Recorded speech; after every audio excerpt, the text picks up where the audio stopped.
The Canadian Charter of Rights and Freedoms is under attack like no other time in Canadian history, and if Canadians don't stand up now, it's going to be erased for good.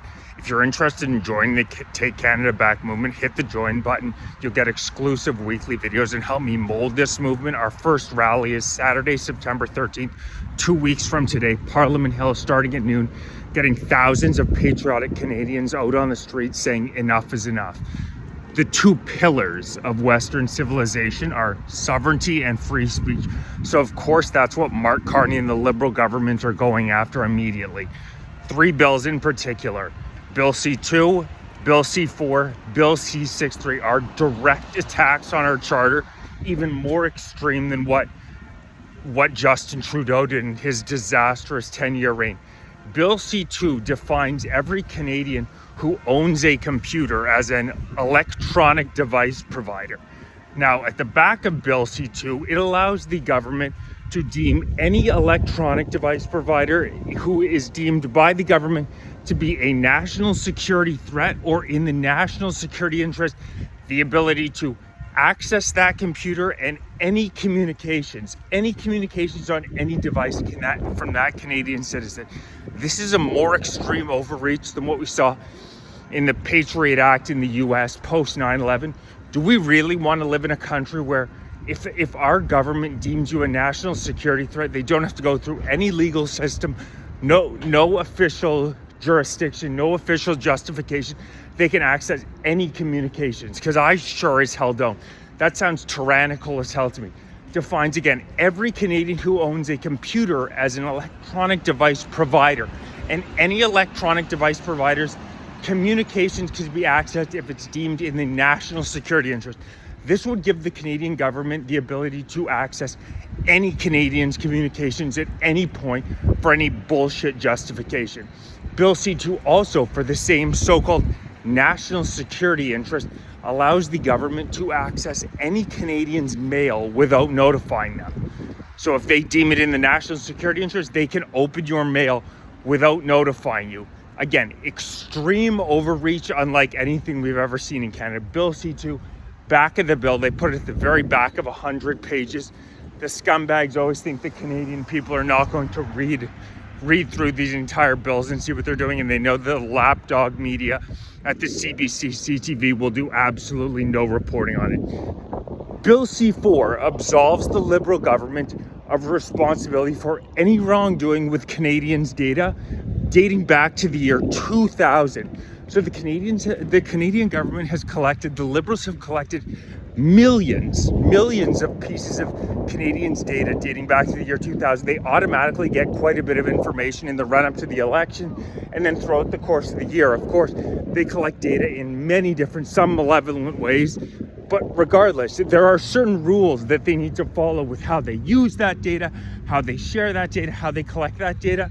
This bill would absolve them. It would make it illegal for any Canadian to go after them for any reason for misuse of any of that data. The only reason that you would pass a bill like this is because you are aware of the fact you have misused Canadians' data so badly. It's the only reason, dating back 25 years, they're absolving themselves of any responsibility for misuse of Canadians' data.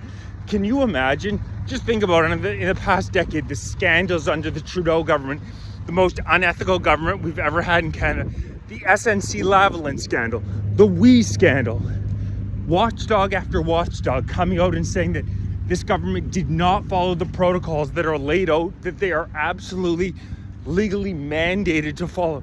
Can you imagine how many abuses of the Canadian people are going to be covered up thanks to this insane bill that absolves them of any responsibility? I've already submitted FOI requests in terms of several methods the Canadian government has used to collect data and what they've done with it, but this is a blatant cover-up in front of our eyes for them to be let off the hook for misuse of our data over 2.5 decades. It's pure insanity. Perhaps the most extreme of any of the bills that the Liberals are attempting to pass is, again, they're trying to get through Bill C-63, the so-called Online Harms Act. Now, Trudeau tried to push this through. Then when he was forced to prorogue government because he was so incompetent, they had to delay our government for 10 months, do absolutely nothing. Well, they picked, or should I say, installed the new leader and globalist banker Mark Carney. But again, they've sent it back to committee. Bill C-63. This is the most extreme attack on free speech in Canada we have ever seen. This is more extreme than the so-called Online Safety Act that was just passed in the UK that's seeing 30 Brits arrested a day. They're arresting about 12,000 Brits a year, essentially for criticizing them on immigration. If you break it down why they're arresting people, it's really for people criticizing immigration online. Again, going after the sovereignty, one of the two pillars of Western civilization. What Bill C-63 does is create something called a Digital Safety Commission, which will exist outside of Canada's traditional legal system, and will feature 10 unelected bureaucrats and an ombudsman. If they get you can report, any citizen can report to this so-called Digital Safety Commission if they believe not a crime's been committed, not anybody has done anything illegal, but if they believe somebody is likely to say something hateful in the future. I kid you not, the purpose of this Digital Safety Commission is to receive reports that people believe somebody is likely to say something hateful in the future. Pre-crime, Orwell couldn't have dreamed this up. This is pre-crime on steroids. Now, they go to this Digital Safety Commission. If these 10 unelected bureaucrats, you're not going in front of a judge, you're not going in front of a jury of your peers. If these 10 unelected bureaucrats and an ombudsman deem it a likely enough threat that you are going to post something hateful in the future, they can put you under house arrest, they can give you an ankle bracelet, and they can confiscate any weapons you may have. This is Orwell on steroids. The fact that this is not front page news, that they're attempting to do this through Bill C-63, all the media talks about is that they're going after child predators with Bill C-63. That should be a totally separate bill. Nobody's against that, of course. But what does this have to do with protecting children? The answer is absolutely nothing. As usual, what the Liberals do is they provide themselves cover with saying, oh, are you against child predators if you're against Bill C-63? No, it has absolutely nothing to do with that. They'll throw a bunch of junk in with one point that everybody agrees with. It's a worn out tactic, and Canadians see through it. Bill C-63 also now ups the penalty for so-called incitement to genocide to life in prison. Lifetime imprisonment for so-called incitement to genocide.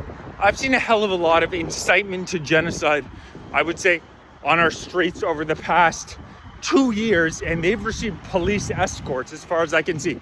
I have a funny feeling if you're supporting a left-wing cause, you're not going to have to be worried about this new law. It's only going to be people on the right wing. You can be essentially sure that these are all going to be political prosecutions like they always are with the Liberals. But now incitement, so-called incitement to genocide in Canada will include a lifetime imprisonment for speech. Speech in Canada, you're facing a lifetime imprisonment. And then it also expands the definition of hate speech to include so-called fomentation of detestation and vilification. Now, if you can tell me what exactly those two emotions mean, you can get a lengthy prison sentence for so-called fomenting vilification. My God, read a goddamn history book. Free speech is at the core of our Western civilization, and we are throwing it away like you wouldn't believe. Bill C-2, Bill C-4, Bill C-63, all fundamental attacks on Canadians' rights and freedoms. And like I said, you won't hear a goddamn peep about it from the Canadian media because they are lapdogs. The CBC receives $1.5 billion in funding every year from the Liberal government. So they are just going to cheerlead. You cannot trust them whatsoever for any realistic information.